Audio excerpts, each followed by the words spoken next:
noite, irmãos. Paz do Senhor. Amém. Glória a Deus.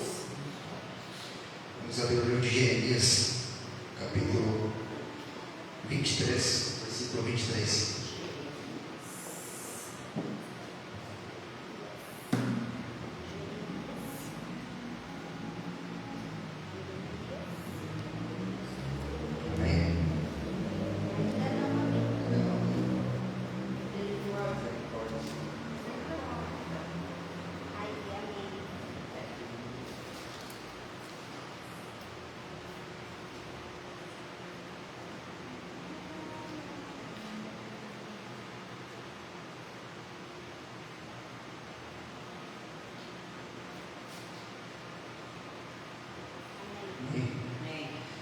Assim diz a palavra. Portanto, assim me dá o Senhor. Sou eu apenas Deus de perto, não sou eu também Deus de longe. Só está aqui, bem curto para ser hoje. Quantos aqui acordam de manhã cedo e agradecem a Deus pelo que tem, pelo dom da vida, pela família, pela saúde? O nosso Deus sempre está perto. Ele só vai estar longe da gente quando a gente não estiver perto dele. Deus é para a gente como um avião no aeroporto. Lá no aeroporto ele é enorme, mas o céu é pequeno. Então, se nós estiver perto do aeroporto, a avião vai ser grande. Mas se a gente vai no céu, vai ser pequeno. Assim é Deus. Se a gente estiver com ele, se a gente estiver orando, estiver buscando, estiver seguindo sua palavra, ele vai ser enorme na nossa vida. Ele vai nos fazer tudo o que a gente precisa. Porque ele determina o tamanho de Deus e a gente. Ele é enorme. Então, todos nós buscamos e agradecemos a Deus. E sabemos agradecer a toda a glória que Ele dá. Amém. Amém? Amém.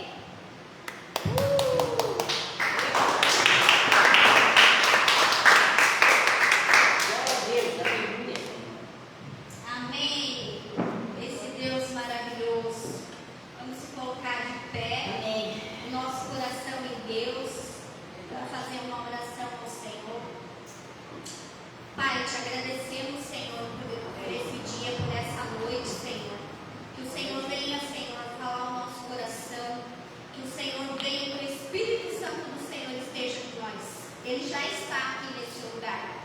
Que nós estejamos próximo dele.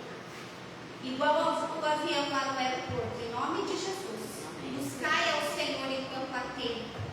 Amém? Amém. Ainda há tempo de nós buscar o Senhor com todo o nosso coração. Deus, o Senhor é lindo, é maravilhoso. O Senhor pode todas as coisas. O que você veio buscar hoje? Se você ainda não tem uma palavra que você quer buscar o Senhor hoje, procura no teu coração o que você quer. Encheu o teu coração de Deus. Encheu o teu coração o teu milagre. Uma cura. Eu não sei o que você veio buscar ao Senhor. Eu venho agradecer ao Senhor todos os dias. Eu venho agradecer ao Senhor nesse lugar. Eu venho agradecer a Deus pela minha vida e pela minha família. E pelos meus irmãos, por todos eles, pelos meus apóstolos. Que o Senhor esteja junto com eles em todo o tempo. Em todo o tempo o Senhor esteja com eles. Que através da vida deles é que nós temos a unção e chegamos mais perto de Deus.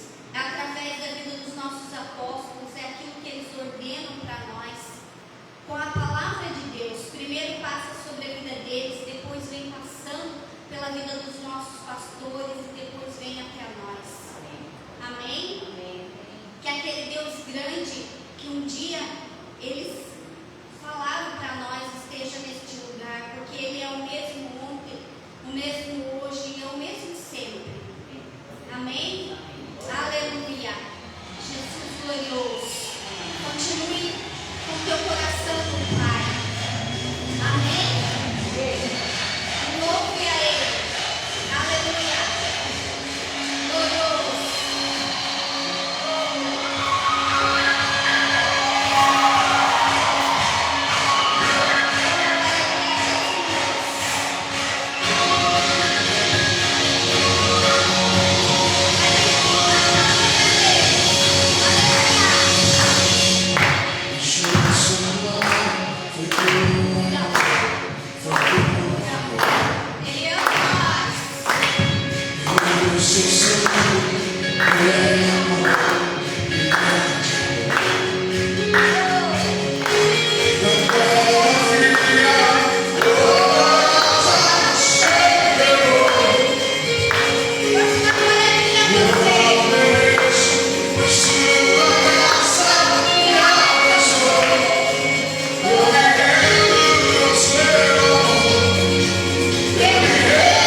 Deus que cura, esse Deus que era um homem santo e foi separado.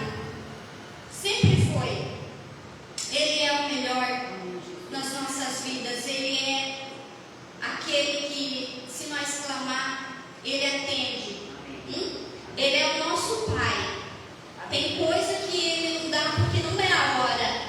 Porque para o nosso filho também, se ele pede alguma coisa que não é a hora, nós também não vamos dar. Se ele ainda não deu, é porque não chegou a hora, o tempo determinado. Mas quando for o tempo, a hora que o filho saber cuidar bem, ele vai dar. Amém? Oh, Jesus glorioso. Aleluia, Jesus.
assim. Todos acharam? Procuraram? Amém. Vamos ler. Assim diz o Senhor, em verso 5. Maldito é o homem que confia nos homens, que faz da humanidade mortal a sua força, mas cujo coração se afasta do Senhor.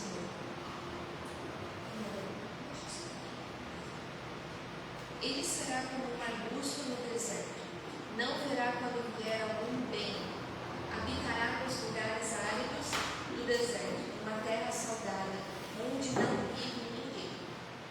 Mas bendito é o homem cuja confiança está no Senhor, cuja confiança nele está.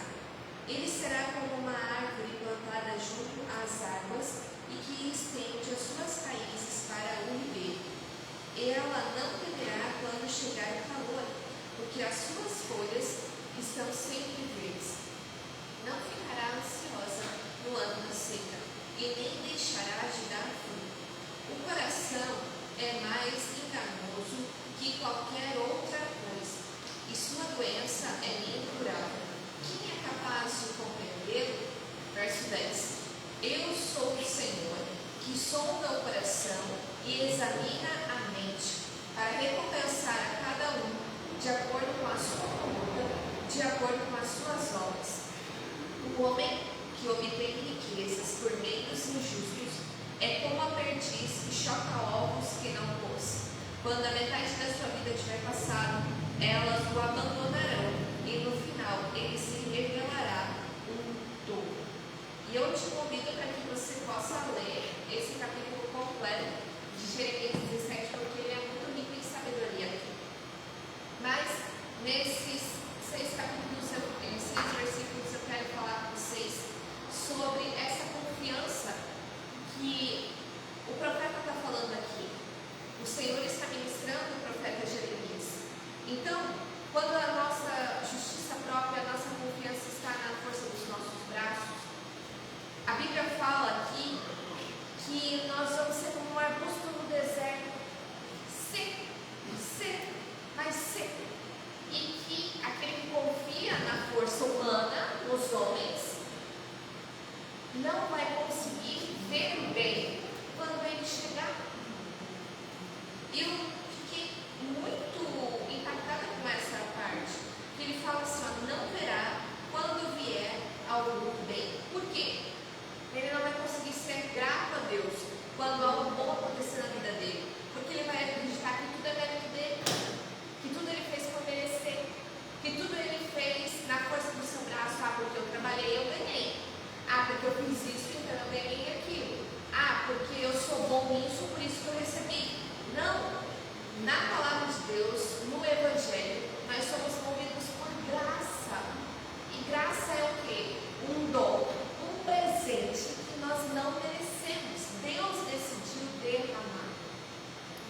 Porque o Adão e a Eva, quando eles pecaram, Deus lançou como eles próprios se amaldiçoaram. E houve a terra se fez maldita. E o que o Senhor disse para o Adão? Você vai ter que trabalhar. Não existia trabalho antes. A gente não era para estar trabalhando na labuta. Não ia existir. Mas por causa do pecado, começou então a existir esse negócio de trabalhar de uma forma pesada, de uma forma suada. Existiria assim o trabalho. Até porque Deus deu um trabalho para Adão. Domine e governe sobre o jardim. E ele começou a dar nome para as coisas, dar nome para os animais. Você queria um trabalho como esse, só dar nome para as coisas? Queria. Muito bom, né?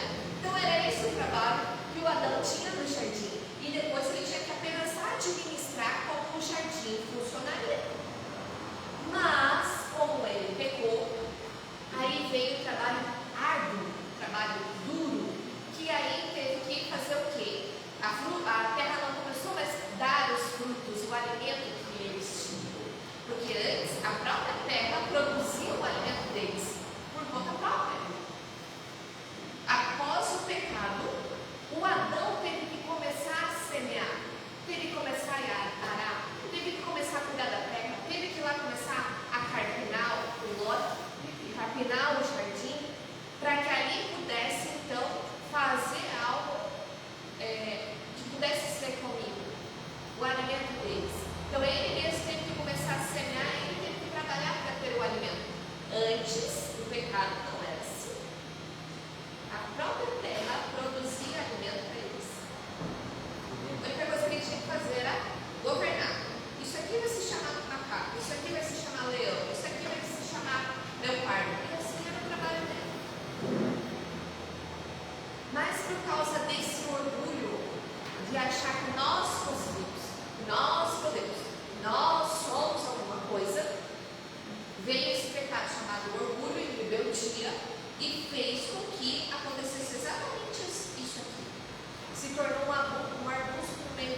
Aladim que desprega e faz 3 pedidos para ele.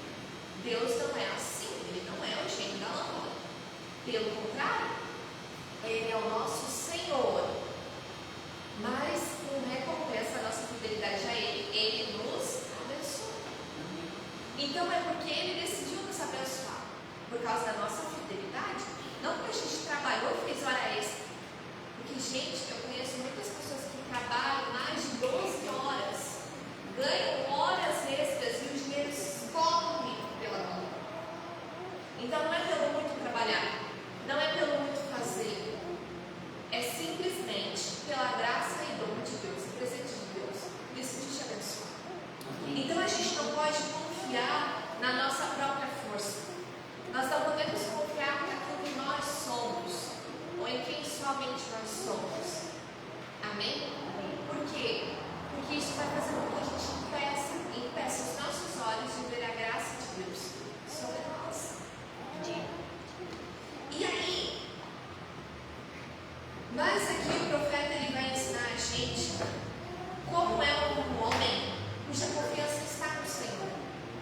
Aquele que confia no Senhor, ele será como uma árvore plantada junto às águas. Ou seja, pode vir a tempestade que for, pode vir a seca que for, ele vai estar sempre, a árvore vai estar sempre hidratada, sempre formosa. Por quê? Porque ela está plantada no riacho, no ribeiro. Amém? Então, ou seja, o que isso quer dizer? Se você confia no Senhor, você pode passar por um ano de seca. E sabe o que significa um ano de seca? É onde não dá nada em lugar nenhum e com ninguém. Mas, porque você está confiando no Senhor, você não é abalado. Tuas emoções não são abaladas. Teu emocional não é negociado naquela situação. Porque você está confiando no Senhor. E a gente precisa sondar o nosso coração, examinar a nossa mente, como diz aqui. Porque o Senhor examina e sonda o nosso coração e Ele vai recompensar conforme as nossas obras, conforme as nossas atitudes, a nossa vida. Então, e para finalizar, ele fala aqui: o homem que obtém riquezas por meio injusto é como uma perdiz que choca os ovos que não pôs. Vai lá uma perdiz, choca o ovo que não é dela, e depois ela acha que ela pode ficar com a cria.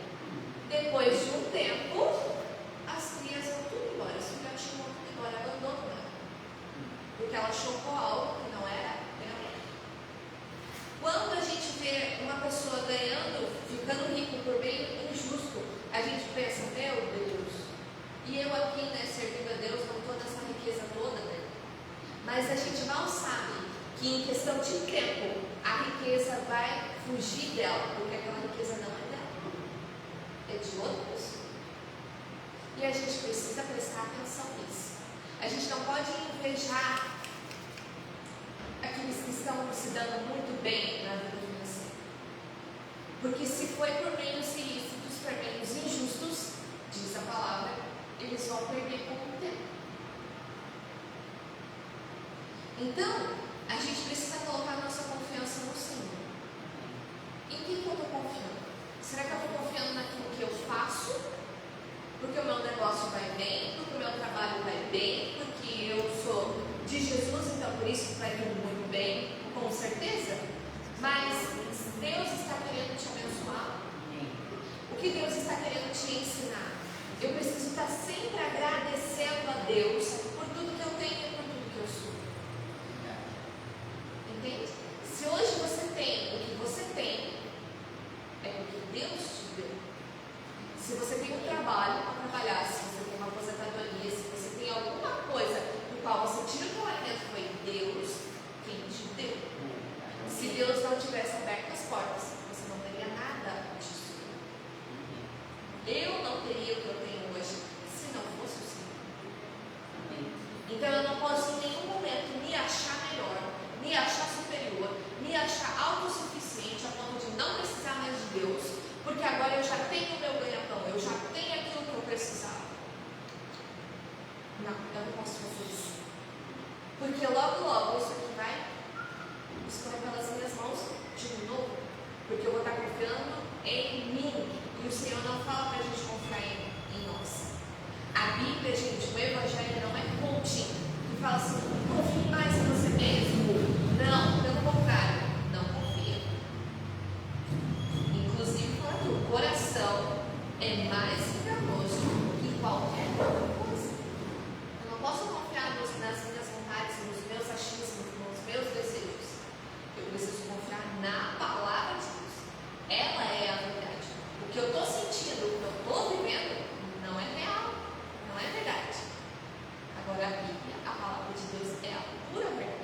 e é nela que eu preciso confiar.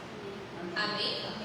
Então hoje eu quero chamar vocês para virem aqui depositar a sua confiança no Senhor. Onde você vai semear, será ofertante, ser dizimista na casa do Senhor, e Ele vai te honrar conforme a tua fidelidade. Amém? Deus, Ele é um Deus de reação.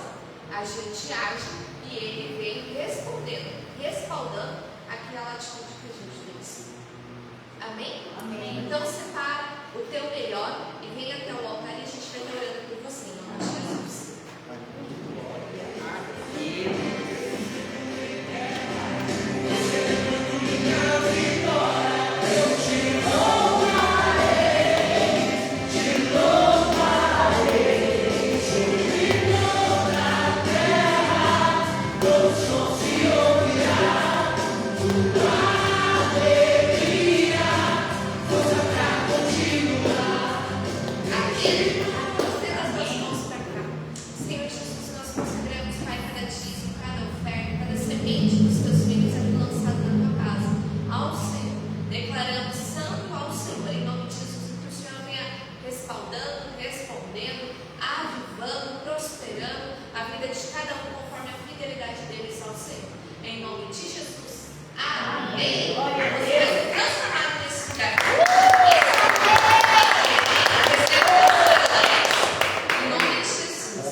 Amém, queridos? Amém.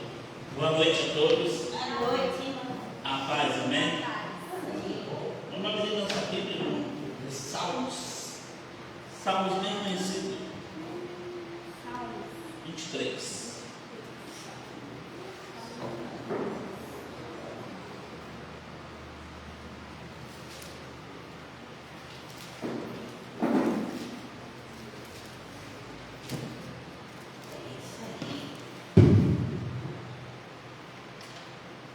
E abra o coração também para aquilo que Deus vai fazer assim. Porque Ele tem algo para a sua vida e para a minha. Amém? Hoje, quando eu soube que era ministrar, busquei no Senhor o que Ele queria falar. E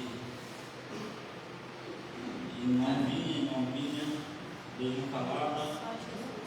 E eu falei, meu Deus. Aí eu falei para a pastoral, eu vou descansar um pouco. Mas eu tive que descansar era buscar uma palavra de Deus. Mas daí o José estava dormindo do meu lado, de repente ele acordou. Foi você que acordou. Eu falei que ele acordou e deu uma televisão. Aí foi um avivamento puro lá no quarto, eu não conseguia estudar. Tive que trocar ele, brincar com ele. E aí eu perguntei para Deus, o que o Senhor tem que nos falar essa noite? Ele falou bem claro em relação aos Salmos 23. Amém. E me deu mais algumas passagens que diz assim, Salmos 23: o Senhor é meu pastor, nada me falta, me faltará. Ou como diz a versão judaica, o Senhor é meu pastor e em ti nada tenho falta, que eu gosto. Em verdes pastos me faz descansar, para as águas tranquilas me guia em paz.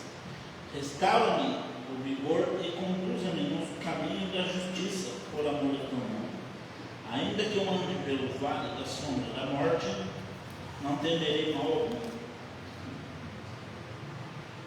pois tu és comigo, a tua vara e teu cajado me protegem.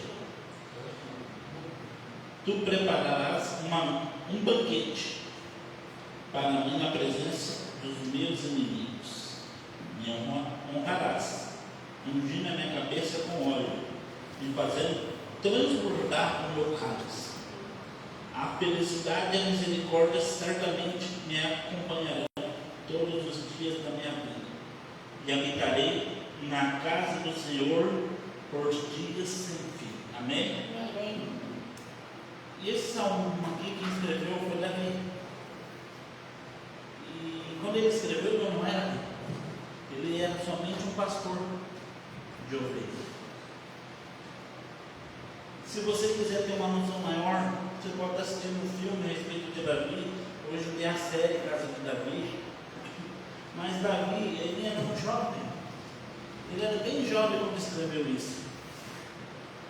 Eu não ouso chutar a idade dele, mas alguns estudiosos dizem que ele tinha 14 a 16 anos quando ele escreveu isso. O Senhor é meu pastor e em ti nada tem falta. Por que em ti nada tem falta? Eu e você precisamos entender que os nossos recursos, o nosso suprimento, a nossa fonte de vida sai dele. Se um dia ele decidir não mandar, eu e você entraremos em colapso, tenho certeza. Se um dia Deus falar, vou fechar o céu, igual fez com a vida de Jó. Ele pegou Jó, no livro de Jó diz que o diabo chegou diante dele, e Deus falou, viu meu servo Jó? É íntegro. Ele deu 4 qualidades a Jó. O diabo falou, ele só é assim porque o Senhor o abençoa. Então Deus deu a permissão para o diabo, falou, vai, toca na vida dele, tira tudo, só não tira a sua vida.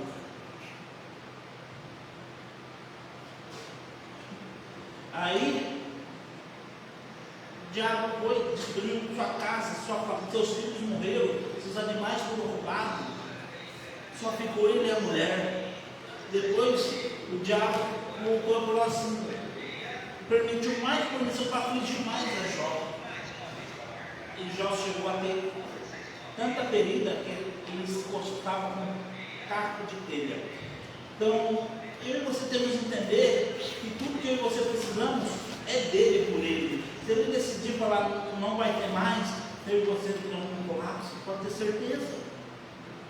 Porque antigamente, não sei como era, mas hoje, imagina se Deus chega e dá uma ordem a seu respeito, pode tirar para mim, testar a fidelidade dele, tira tudo.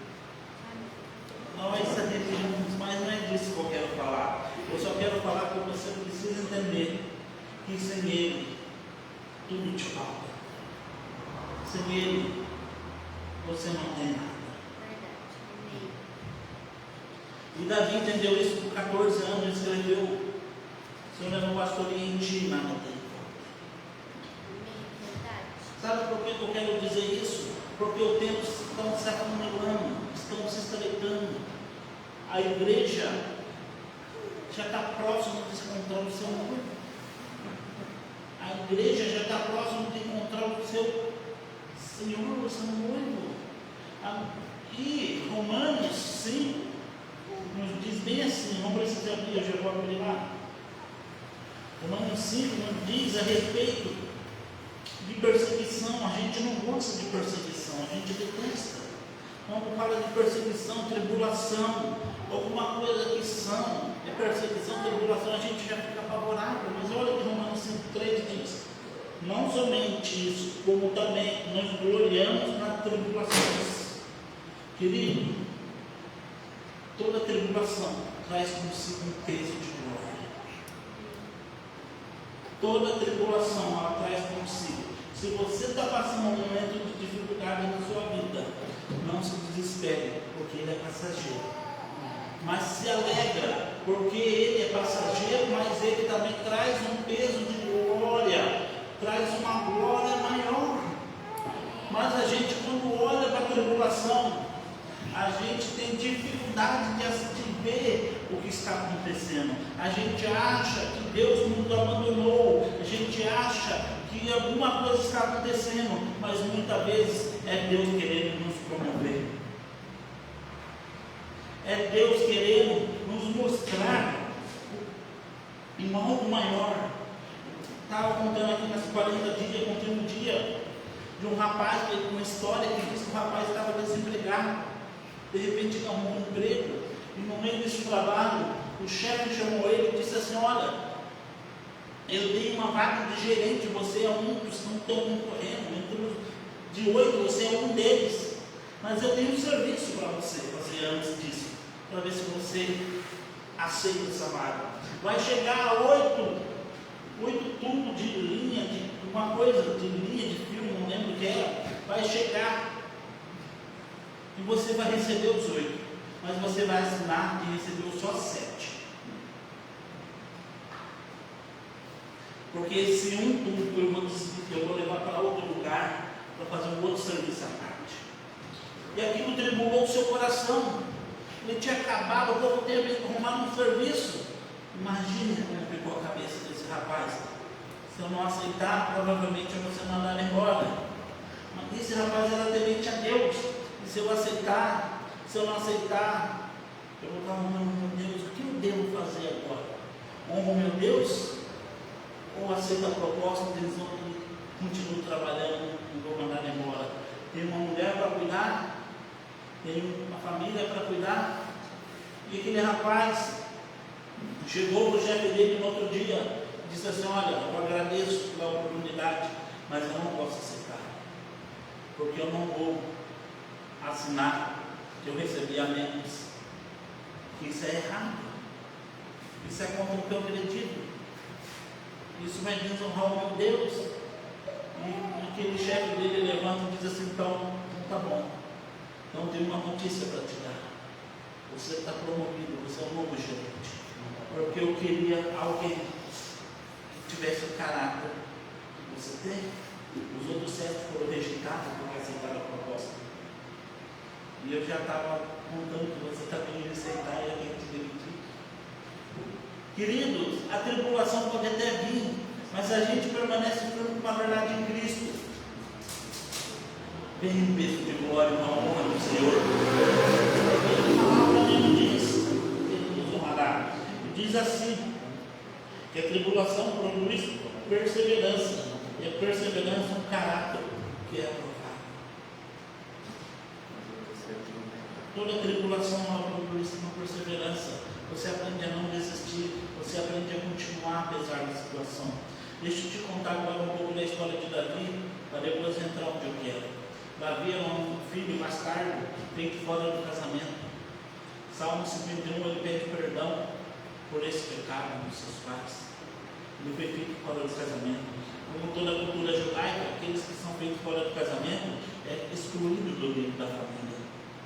É excluído do direito de sentar na mesa com sua família e se alimentar. É excluído de ter um convívio com seu pai. É excluído de ter um convívio com seus irmãos. Inclusive, alguns historiadores, não está na Bíblia, dizem que seus irmãos passavam um espinho em sua cabeça, porque ele era rejeitado, porque ele era excluído. Imagine você ser criado, ter que morar num pasto, não ter direito a comer à mesa dos seus irmãos, não ter direito a comer, a dormir no quarto, na cama dos seus irmãos, na casa dos seus irmãos, tem que dormir num lugar fora, no meio do pasto, ou qualquer outro lugar para buscar refúgio. Comer o que te sobra, ou você caça para comer. Era um rapaz que poderia tudo, ter se revoltado com Deus e com o mundo. Falava assim: olha, eu não quero mais viver, eu não quero mais isso para mim não serve, o Senhor é mentiroso. Mas alguém ensinou sobre um Deus para Davi, provavelmente a mãe dele, porque a Bíblia deixa bem claro que quem ensina os seus filhos o caminho que se deve andar são os pais. Mas como o pai não podia ter um convívio com ele porque era bastardo, então ele viveu com a mãe. Provavelmente a mãe ensinou sobre a fé para Davi.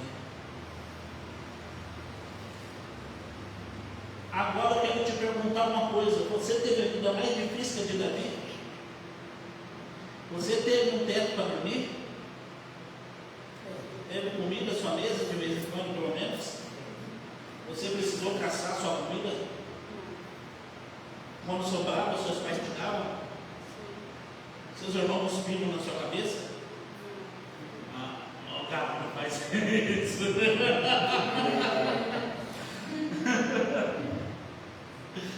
Não cuspiram, não fizeram isso. Provavelmente. A Bíblia diz que Davi teve que cuidava das ovelhas de seu pai. Veio um leão, atacou as ovelhas de seu pai. Ele agarrou o leão pela juba e matou. Veio um urso, ele matou o urso. Provavelmente você não teve uma vida mais difícil. Fora que a Bíblia e os historiadores não contam depois, pelo menos eu não li, não me tentei a ler de historiadores esse detalhe sobre a vida de Davi. Mas eu quero mostrar para você que a sua vida não é pior que a minha. Mas eu quero perguntar para você, como foi seu dia hoje? seu dia hoje foi um dia bom? O dia de ontem foi um dia bom? Mas agora, se eu perguntar quantas palavras você falou ao seu respeito que se edificam, foi muitas? Mas se eu te perguntar quantas palavras você falou que te amaldiçoa, foi muitas ou foram poucas? Se você tivesse que beber as palavras de ontem e de hoje, ela te daria um tônico vitamínico ou te daria veneno? Porque a gente fica assim assustado. Ah, mas o pastor, não, é o que a Bíblia diz em Provérbios 18, a mãe pegou aqui, quarta-feira, que eu falo tem poder para a vida e da morte. Então, se eu falo maldição sobre mim, o que eu estou fazendo? Me matando, tomando veneno. Agora, se eu profetizo bênção sobre mim, o que eu estou dizendo? Eu estou fazendo dando vida. Mas eu quero que você entenda um pouco, porque ele diz lá em Salmo 123 que o Senhor é meu pastor e nada me faltará. Ele sofreu, mas nada faltou para ele. Agora, se fosse eu e você no lugar de Davi, vamos parar um pouquinho. O que eu e você iríamos falar? Não, Senhor, como assim nada tem me faltado? Eu não tenho onde dormir. Eu nem almocei hoje, você tem noção? Eu nem almocei hoje. Inclusive veio um leão para cá, eu tive que matar o leão, porque não tinha que me ajudar. Não, como assim nada está me faltando? Está me faltando sim. Eu e você ia começar a reclamar, mas a gente não vê Davi reclamando. A gente não vê Davi falando da vida injusta que Deus deu para ele. A gente não vê Davi falando, porque o Senhor fez isso comigo. Os historiadores dizem que a maior vontade de Davi era comer queijo. Nunca tinha comido queijo na vida. Mas Davi decidiu permanecer firme, sem abalar sua fé, sem abalar. O que eu quero dizer com você, não importa o que esteja acontecendo, permaneça firme. Guarde na sua cabeça o versículo 5 e o versículo 6, que diz assim: tu prepararás um banquete para mim na presença dos meus inimigos, me honrarás, ungirá minha cabeça com óleo, fazendo transbordar o meu cálice. Certamente a bondade e a misericórdia me seguirão todos os dias da minha vida. Agora, você não precisa comigo, eu vou abrir lá em 1 Samuel. Vai ser um pouco mais rápido por causa do tempo. 1 Samuel da minha vida. Achei Samuel. 1 Samuel 16. Verso 11. 1 Samuel 16 é quando Saul, ele desobedece a Deus. No 15, 14, 15, ele desobedece a Deus pela segunda vez. E Deus fala assim: olha, diga para Saul que eu rejeitei como rei.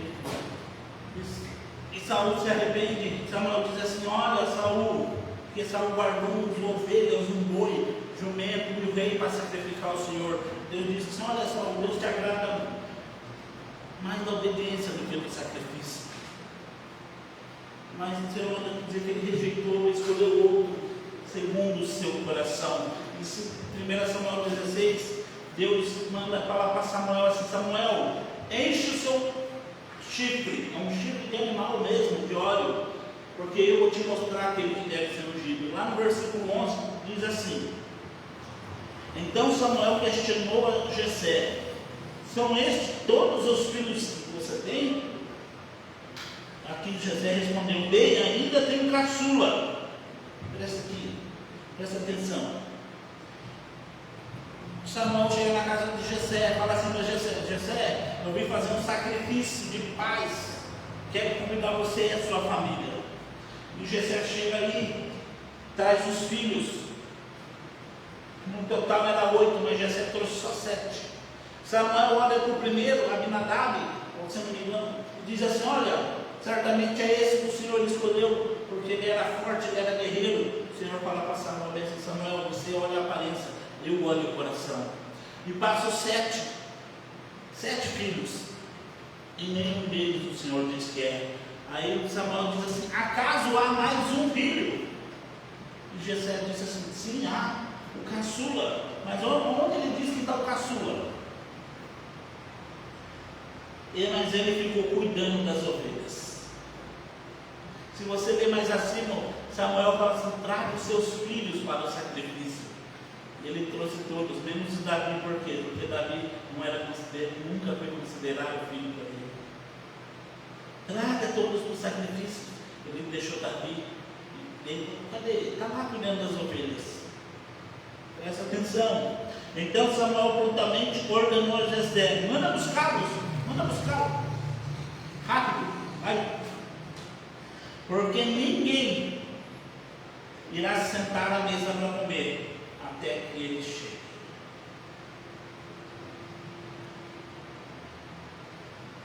Qual foi a primeira coisa que Davi escreveu? Prepara uma mesa perante os meus inimigos. Isso já tinha se passado 2 a 3 anos, segundo os pedras. Ele escreveu isso há 3 anos atrás. Samuel falou: ninguém vai sentar, porque a mesa não é para vocês, é para Davi.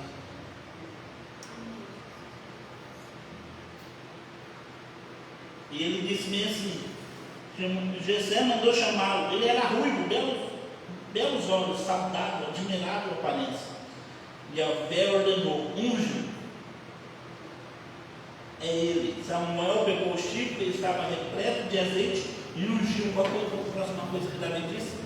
Unge a minha cabeça com óleo, e o meu cálice irá transbordar. Queridos, o que eu quero dizer com isso? Você acabou de falar que não teve a vida pior que de Davi, mas um rapaz de 14 anos já sofreu tanto daquele jeito. Escreve uns salmos que ele fala a respeito da sua vida. Ele não fala de como a sua vida é amargurada, ele não fala de como a sua vida é péssima, ele fala a respeito de um futuro que ele viu no Senhor. Querido, você tem um futuro no Senhor, você tem uma vida no Senhor, mas sabe o que acontece? Nós andamos por fé, nós somos guiados por fé, e a fé, ela vem pelo ouvido da palavra, mas a fé também, ela se cria com as palavras que eu digo ao meu respeito, porque as minhas palavras têm poder para a minha vida. Davi podia falar assim: o Senhor é meu pastor, eu tenho falta de tudo, não tenho comida, não tenho casa, ó vida sofrida. Mas ele falou assim: Senhor, nada me falta em ti. Unge, prepara uma mesa perante meus inimigos, unge a minha cabeça com óleo. Talvez se você com 14 anos ouvisse um rapaz de 14 anos falando naquela época, ou hoje, que ele vai ser presidente, o que você ia falar para ele? Ele não tinha nem casa para dormir. Imagine você encontra um menino de rua, andando ali, menino e fala assim: eu vou ser presidente do Brasil. Você vai falar o que para ele? Talvez fala amém para consolar ele, mas dentro de você vai pensar o quê? Que louco, deve ter fumado muita maconha por aí, para estar falando essa besteira. Deve ter usado muita droga para estar falando essa besteira. Talvez você fale: não, você está falando, não, você ia pensar isso. Eu não ia pensar isso do menino morador de rua falando para você que ia ser presidente do Brasil. Mas naquela época, só 3 classes recebiam óleo na cabeça. Uma delas, Davi não era, que era sacerdote, que devia ser da tribo de Levi. Davi não era da tribo de Levi, não era descendente de Arão, também não tinha para que receber óleo na cabeça. A segunda que recebia óleo na cabeça era profeta, mas Davi não era profeta, nem foi nas escolas de profeta de Samuel. Só sobrou uma. E qual era? Rei de Israel. E rei de Israel, deixa eu te falar sobre o rei de Israel. Israel não tinha rei. O primeiro rei foi levantado Saul, também foi o primeiro rei a ser ungido. E Saul já estava reinando naquele tempo. Não houve rei antes de Saul. Saul foi o primeiro rei de Israel. Então Davi não sabia que não podia ser sacerdote, sabia que não podia ser profeta. O que ele estava falando quando pediu óleo na cabeça? Ele ia ser rei. Mas ele sabia que ele não poderia ser rei. Por quê? Porque o rei, ele só pode dar lugar para o primogênito. O primogênito, o primeiro filho, o homem dele. No caso de Saul era Jonathan. Só Jonathan poderia tomar o reinado de Saul, porque era filho. Quando Saul morresse, automaticamente Jonathan seria rei, não Davi. Mas Deus mostrou para Davi que ele seria rei, e Davi acreditou. Agora eu quero te falar, Deus fala a seu respeito palavras, você acredita? Será que você realmente acredita? Se Deus falou algo a seu respeito, o que você anda falando, fazendo aquilo que Deus falou a seu respeito? Um menino de 14 anos que não tinha onde dormir, mal comia, cuidava das ovelhas, pedia a culpa de ovelha, desculpa, porque ele tinha que viver no meio das ovelhas. E ele disse: vai ser rei, sendo que o rei já tem um filho. Você vai falar que ele é ousado? Não, ele tem fé naquilo que Deus falou. A minha pergunta, eu quero que você venha comigo, eu não quero falar da vida de Davi, quero falar a respeito da sua vida. O que Deus anda falando para você? Você anda falando que vai acontecer, ou você anda falando que não vai acontecer? Você anda falando que Deus vai abençoar, ou você anda falando que Deus te esqueceu? Você anda falando as portas vão se abrir, ou você anda falando de uma forma não vai acontecer, porque eu não acredito nisso, porque Deus falou que eu vou ser presidente, mas eu não acredito que eu vou ser presidente, porque eu não sei falar, porque eu não sei pensar, porque eu não sei como é política, eu não sei nada. A Bíblia diz em Jeremias, já que está todo mundo falando de Jeremias, eu também vou entrar em Jeremias.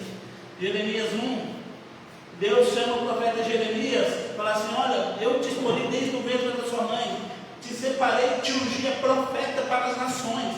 Jeremias responde com 25 anos, ele tinha 23 a 25 anos: ó Senhor, eu não sei falar, sou como uma criança, eu não sei falar. Jeremias fala assim: só abre a boca que eu vou colocar as palavras.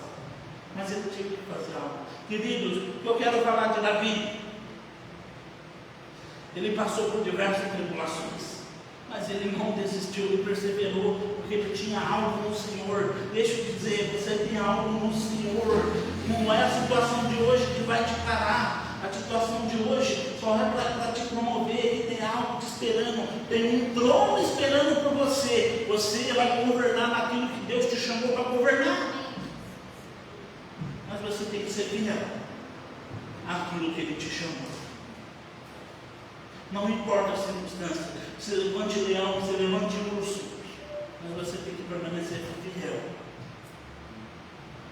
Você tem que permanecer posicionado ali na sua posição. E lá em 1 Samuel 16, 32, um pouquinho antes e em diante também, a Bíblia fala que Deus começou a exaltar. Não fala que Deus começou a exaltar, mas Deus colocou Davi perto do rei. É Deus que coloca você em lugares estratégicos. A gente só tem que permanecer fiel e abençoar o nosso destino. Davi olhou o futuro dele 3 anos antes. A Bíblia diz que no meio de uma guerra se levantou um gigante filisteu contra o povo de Israel e disse assim: olha, quem que vocês vão me enfrentar? Se vocês me matar, nós seremos os seus servos. Mas se eu matar, vocês serão nossos escravos. A Bíblia fala que foi isso durante 40 dias. Pai de Davi, agora há pouco eu falei que a vontade de Davi sempre foi comer queijo. O pai de Davi chega para Davi, diga assim: ó Davi, aqui tem uns queijos e pães. Leva para o comandante do exército, leva para os seus irmãos de traz notícias dos seus irmãos para mim.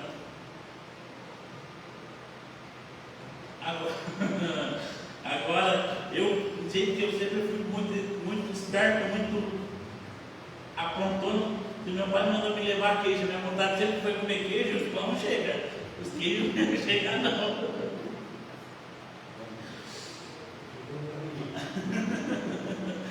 Perdi. Alguém me levou embora os queijos.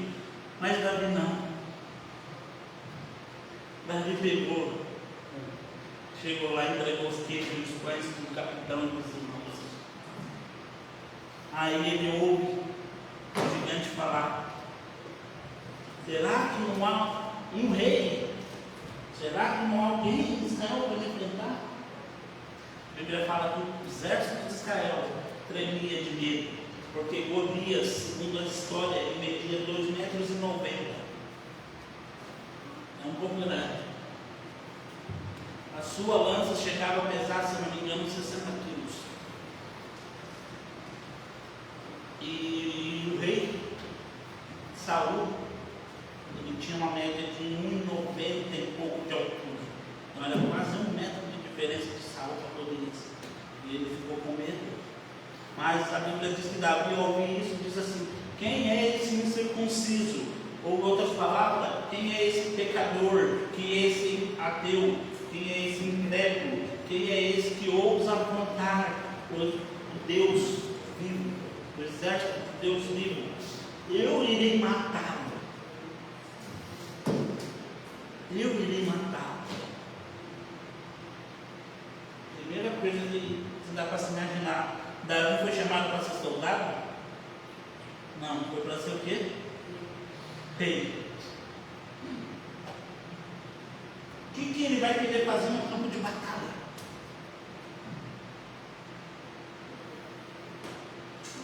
Mas ele disse bem assim: eu vou em nome do Senhor dos Exércitos. A primeira coisa que eu imagino: Davi não foi chamado para ser soldado, foi chamado para ser rei. O que ele vai querer lutar? Mas ele tinha uma palavra. Ele tinha uma palavra, que ele seria rei. E ele não foi embaixo de qualquer nome. Ele disse assim: eu não estou indo pelo meu nome, eu não estou indo pela minha força, porque eu sei que eu vou matá-lo. Ele disse assim: eu estou indo pelo nome do Senhor dos Exércitos. Se Davi poderia falar assim: ó, eu vou matar porque ninguém sabe, mas eu sou o futuro rei e eu posso matá-lo, certamente o gigante ia matá-lo. Certamente o gigante ia matá-lo. Mas não, ele falou no nome do Senhor dos Exércitos. A situação muda. Ele disse: eu não posso com esse gigante, mas eu sei quem pode com esse gigante. Querido, quando as situações pioraram na sua vida, ou apareceu um gigante, um problema financeiro, um problema emocional, um problema espiritual, entenda uma coisa: se você quiser lutar com os seus braços, você vai perder. Mas se você fizer esse gigante olhar o tamanho do seu Deus, as coisas mudam. Sabe por quê? Quando você expulsa um demônio, você não expulsa o demônio porque você é o melhor, porque o demônio, ele não te vê, ele vê quem caçou de você. A Bíblia diz que o apóstolo Paulo expulsava demônios, e 2 discípulos do apóstolo Paulo, que era um discípulo meia boca, que não seguia fielmente as escrituras, os ensinamentos, tentava expulsar o demônio. O demônio disse assim: a Paulo eu conheço, o Deus de Paulo eu conheço, mas e vocês? Quem são? A Bíblia diz que o demônio bateu nos dois. Porque os demônios, quando te vê, ele não vê você, ele tem que ver Jesus sobre você. O gigante não se levanta, ele não tem que saber quem é o Alex, ele tem que saber quem é o Deus que o Alex serve. Ele não tem que saber quem é você. Eu faço isso, eu faço aquilo, eu tenho tanta faculdade, eu tenho isso, eu tenho aquilo. Ele não quer saber, ele quer saber quem que você serve. Então Davi falou: eu vou matá-lo em nome do Senhor dos Exércitos. Ele não apresentou ele para o gigante, ele apresentou o Senhor dos Exércitos. gigante. Quando ele chega diante do gigante, chega diante do rei, o rei fala assim: olha, mas você é jovem, não vai dar certo essa história aí não, deixa quieto. Eu não quero virar escravo agora. Deixa quieto, vai.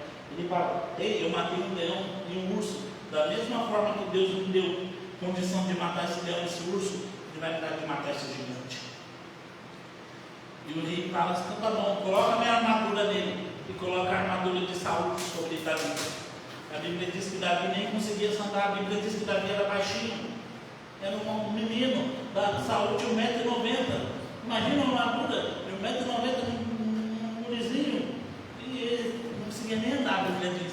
Ele pediu para tirar. Sabe por quê? Porque você não vai vencer as suas lutas com as forças dos outros, com as armaduras dos outros. Você vence a sua luta com aquilo que Deus te deu. Se é uma harpa, se é um violão para tocar, para adorar a Deus, pode ter certeza que os gigantes vão cair quando tocar e cantar. Se é uma voz profética que declara, pode ter certeza que quando eu falar, acabou agora, as coisas vão mudar na sua casa, na sua família, no seu trabalho. Porque é a arma que Deus te deu. Não queira lutar com a arma dos outros. A arma dos outros, as coisas não vão funcionar. Você não vai conseguir andar. Eu posso emprestar a minha arma para você, lutar no mundo espiritual, minha armadura, mas você não vai dar certo. Eu muitas vezes na minha vida tentei lutar com o armamento dos outros. Muitas vezes na minha vida eu tentei pregar pregação de outras pessoas e nunca dava certo. Eu sempre gaguejava, tremia, falava algo de errado. Por quê? Porque nunca foi minha, era dos outros. E não tinha mudança na vida das pessoas. Eu tinha que aprender a usar as armas dos outros. Você não precisa usar as suas. Usa dos outros. E a Bíblia diz que Davi vai no riacho, pega 5 pedrinhas e uma funda. 5 pedrinhas e uma funda. E vai diante de um gigante, uma espada, uma lança, um escudo. Algo meio desproporcional para a nossa cabeça. Mas o gigante chega para ele e diz assim: você vem a mim com paus? E Davi era pastor e tinha um cajado. Por isso que ele sabe que o cajado protege. Ele diz: acha que eu sou um cachorro, você vem a mim com paus? E Davi diz assim: hoje mesmo eu darei na sua cabeça as aves dos céus, porque eu vou em nome do Senhor dos Exércitos. E diz que ele só no meio da guerra, ele roda a funda e acerta bem a testa do gigante. Se eu estou aqui com esse celular e eu bato aqui, qual que é a tendência do celular? Atrás. A Bíblia diz que o gigante caiu para frente. A Bíblia diz que o gigante caiu para frente. Para mostrar que nunca foi Davi, sempre foi Deus que matou o gigante.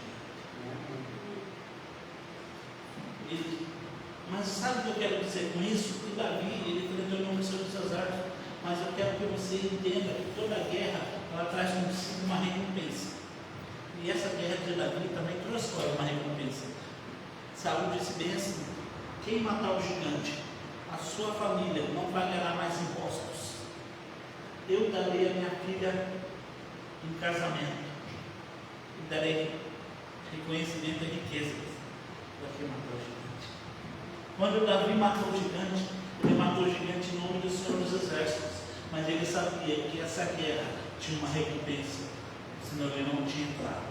Tem guerra que você precisa entender que ela tem recompensa e você tem que matar o gigante, porque atrás de todo gigante tem uma recompensa que Deus te espera. Se o gigante não morrer, é uma recompensa que você deixa de obter.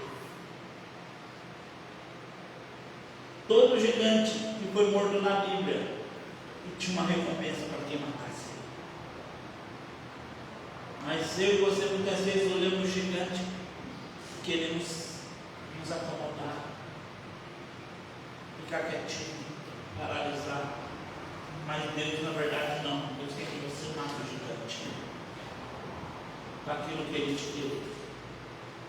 No início, Davi começou a entrar na família real. E depois acontece um monte de coisa. Mas Davi, ele chega ungido a rei. E eu e você já conhecemos a história. Até hoje, ele tem uma estrela que é dele, pelos seus filhos. Mas eu quero que você olhe também outra pessoa na Bíblia, que Deus usava ele tremendamente, mas ele foi paralisado pelo medo, foi paralisado por causa das situações difíceis da vida. E muitas vezes eu e você nos encontramos igual ele. E não é isso que Deus tem a meu respeito, que é o seu respeito. Não precisa ver comigo, eu vou abrir lá em 1 Reis. 1 Reis 19, do verso 16 ao 21, diz assim: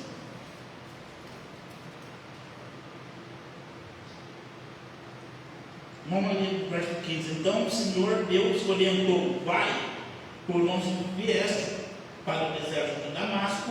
Quando chegar, ungirá Azael como rei da Síria,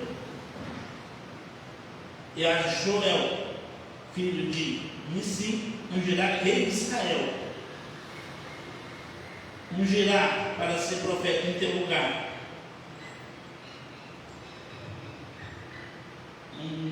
Eliseu, filho de Safate, da cidade de Abel Meola, ungirá para ser profeta em seu lugar. Deus, aqui é Elias. Elias, após fazer um grande milagre, que você pode estar procurando, de fazer, preparar o altar, não chovia 3 anos em Israel. Ele disse para cá: olha, se prepara que hoje vai chover. Mas ele desafia os profetas de Baal, chama 700, 800 profetas de Baal para prestar sacrifícios, e eles cortam os animais, se cortam para chamar Baal, e Baal não vem. Elias levantou o altar, cava em volta do altar. Naquela época já era escasso de água, mas ele manda mergulhar 3 jarros grandes de água em volta do altar para encharcar. Ele coloca a oferta, ele dobra o joelho, uma oração. Em uma oração o povo veio, e um fogo do céu consome no altar ainda lã de água, para demonstrar quem é Deus em Israel, porque o povo de Israel andava em 2 pensamentos: eles não sabiam se servia a Deus ou se servia a Baal. Deus diz assim: então hoje vocês sabem quem serve, vocês escolhem, serve a Deus ou serve a Baal. Quem vai servir a Deus mata os profetas de Baal. E é isso, a rainha Jezabel soube e falou para Elias: essa noite, esse dia, eu irei te matar. Elias escapa, vai para uma caverna. Nessa caverna ele fala assim: olha assim o livro do homem, diz: Senhor, deu para mim, me mata, tira a minha vida, que já deu para mim. Se eu fosse Deus, se você fosse Deus, provavelmente falaria assim para ele: você quer morrer? Volta lá para Jezabel, que ela faz serviço. Ela não falou que vai te matar hoje, você morrer, vai lá e volta, ela faz serviço.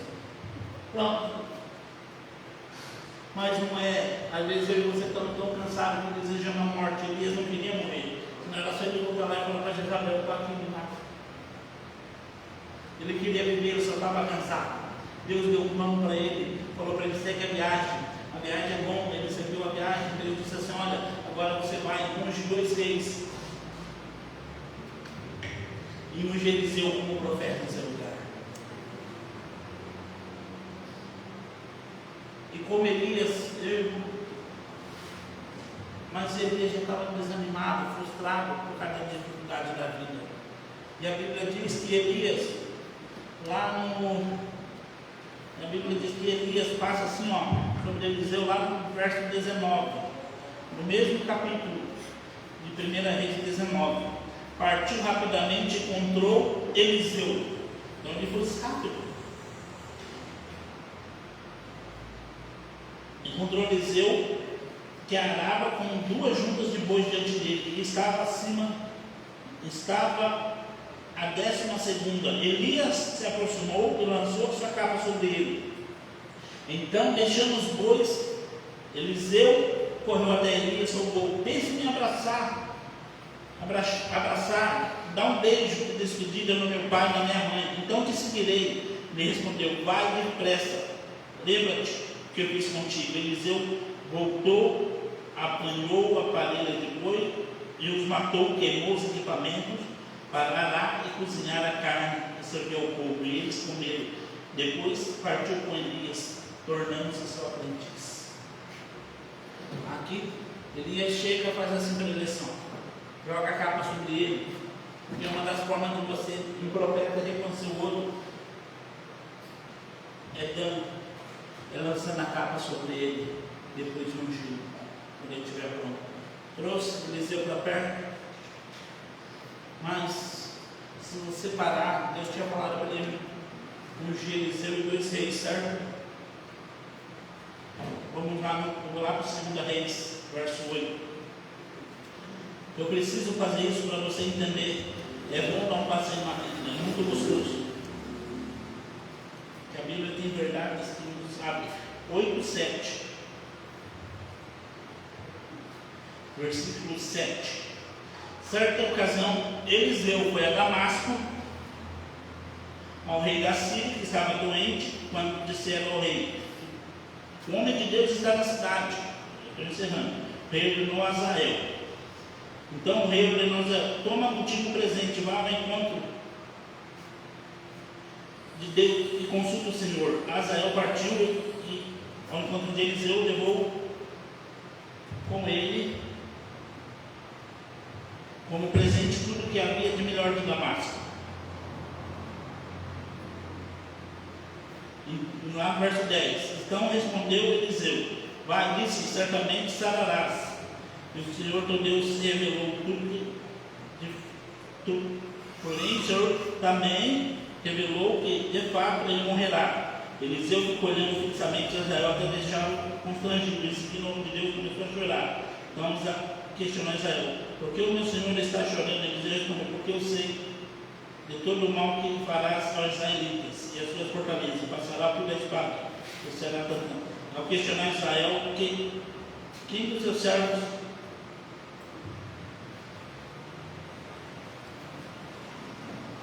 vamos lá. E Israel te despediu de Eliseu e voltou ao seu senhor.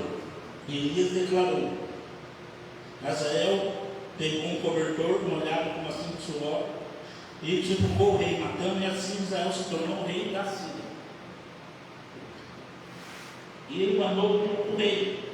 No verso 9, no capítulo 9, 2 Reis, que é bem assim: Joel é proclamado rei de Israel.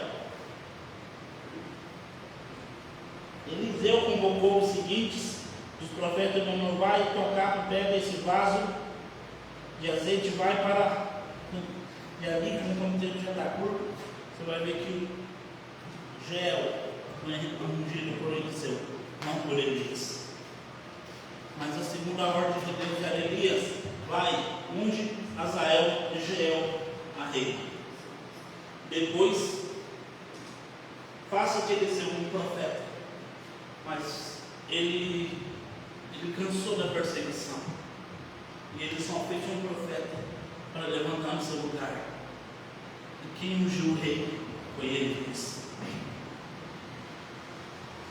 Mas antes disso, quando Elias estava convicto de quem ele era em Deus, ele mandava parar de chover, parava. Ele mandava chover, chovia. Num tempo de seca, ele chegou com uma viúva, disse assim: que tens para comer? Ela: meu senhor, eu só tenho um pedaço de farinha e um pouco de azeite. Eu vou fazer um bolo para mim e para o meu filho, e vamos morrer logo em seguida. Elias sabia quem era ele. Ele disse assim: olha, tão certo como vive o Senhor, faça primeiro o bolo para mim, depois para você e seu filho, porque certamente a farinha nunca se acabará no cipote, o azeite nunca faltará. E a mulher disse, a Bíblia, que fez segundo o profeta disse, e o azeite nunca acabou, e a farinha nunca acabou. E aí viveu ela e seu filho pelo restante de suas vidas. porque ele sabia quem era Deus, porque ele tinha uma palavra. Mas o desânimo, a perseguição, o cansaço do dia a dia fez ele parar. Queridos, que o cansaço não te pare. Se o cansaço parou um homem como Elias, e que ele não pode fazer comigo, com você? Ao contrário, sejamos aqueles que perseguem, aqueles que continuam, aqueles que perseveram e aqueles que alcançam, porque temos uma corrida para ser feita e só vamos parar quando aquele que nos chamou para correr disser: Deus, hoje eu te chamo. Seja como Davi, apesar da luta, fala-nos um futuro que é glorioso. Pode parecer impossível aos seus olhos, mas diga: eu vou viver o melhor, eu vou viver grandes coisas. Porque o Senhor tem um banquete preparado para mim. O Senhor tem azeite para mim. O Senhor tem uma porta aberta onde todo mundo diz que não. Não seja daqueles que destroem a sua vida com palavras. Seja daqueles que constroem com palavras. Hoje Davi é visto, sempre foi visto por todos como um grande rei. Mas ele não começou a ser um grande rei. Ele começou a ser um grande fiel adorador. Quando ninguém via, ele pegava a sua harpa e tocava: o Senhor é meu pastor e nada me faltará. Só vai ser grande quem no meio das lutas decidir ser fiel. E com isso eu encerro. Quero pedir para você ficar de pé comigo. Ficar de pé comigo.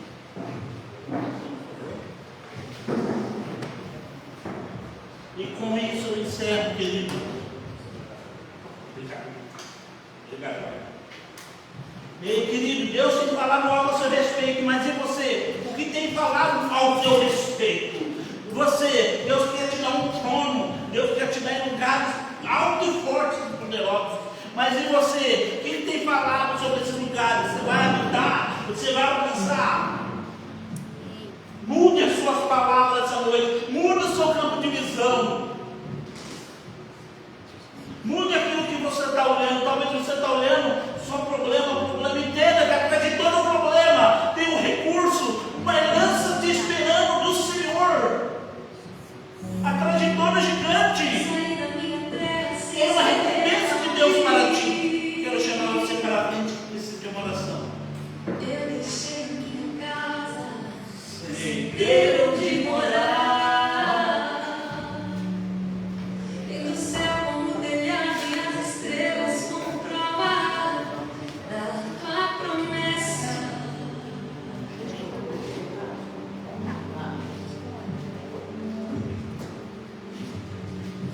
E eu tenho firme fundamento de tudo que ele A obreira escreve, Franciele vai estar ungindo vocês. e no fim das contas A obreira Franciele vai estar ungindo vocês. E eu vou estar orando. Pai, no nome de Jesus, te louvamos, te agradecemos. Deus, aqui está o nosso. Nós estamos aqui com nossos corpos, espírito e alma. Pai, a obreira branca está ungindo, meu Pai.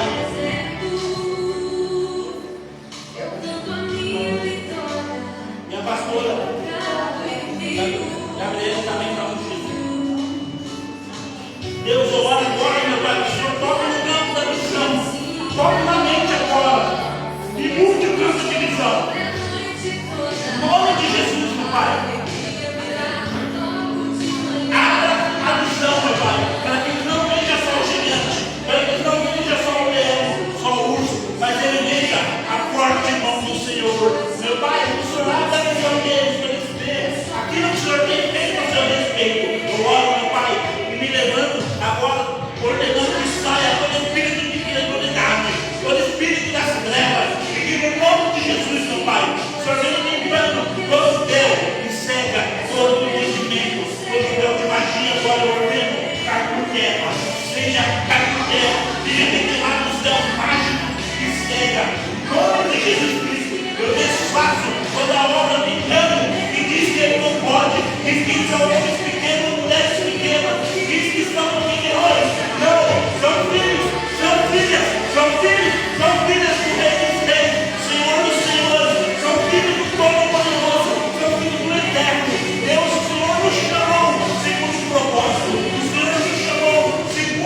agora haja um novo cântico, não um cântico de derrota, mas um cântico de vitória. E a partir de hoje, a nossa boca fala do nosso futuro, e do futuro glorioso que o Senhor tem para nós.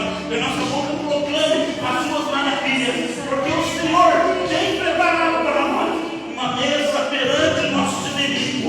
O Senhor tem um olho para nós. Sim, Espírito Santo de Deus. Oh,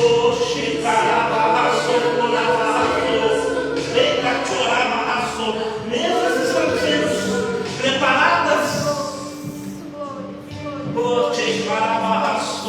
Portas estão sendo abertas. Ora no nome de Jesus. Curas no corpo, nos corpos que estão chegando. Almas que estão sendo curadas nessa noite. Novo cântico o Senhor coloca no lado de cada um. Novo cântico o Senhor coloca no coração de cada um. Novo cântico. Você, a partir de hoje, terá seus olhos tocados, verá essas maravilhas do Senhor. O Senhor não te mostrará somente o gigante, mas o Senhor te mostrará que atrás do gigante há um trono te esperando, que atrás do gigante há um trono te esperando, atrás do gigante há recompensa te esperando. Hoje você não verá somente o problema, mas verá que o problema é uma promoção do Senhor. O problema é o Senhor querendo te promover com honra. Deus quer te honrar essa noite. Deus quer te honrar. Deus quer te colocar em lugares onde você jamais pensou que iria sentar. Deus quer te colocar ali. Somente olhe para aquilo que Ele vai fazer. Somente proclama aquilo que Ele quer.